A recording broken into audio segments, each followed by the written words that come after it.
আসসালামু আলাইকুম। আজকে করে দেখাবো ভর্তা। ফ্রিজ খুলে দেখি আমার ফ্রিজের মধ্যে 4টা চিংড়ি মাছ মারামারি করছে, তাই ভাবলাম যে ভর্তা করি।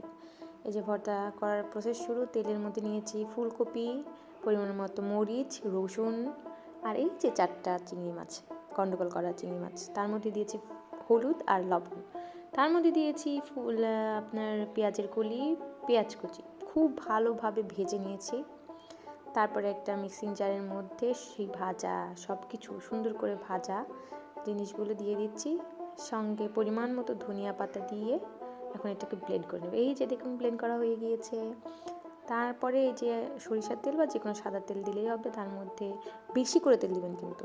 তার মধ্যে যে শুকনো মরিচ আর কালো জিরা দিয়ে ব্লেন্ড করা মশলাটা খুব ভালোভাবে, একদম খুব ভালোভাবে সময় নিয়ে ভেজে নেবেন সুন্দর করে। এই যে পরিমাণ মতো আবার লবণটা চেখে পরিমাণ মতো লবণটা দিয়ে দিবেন।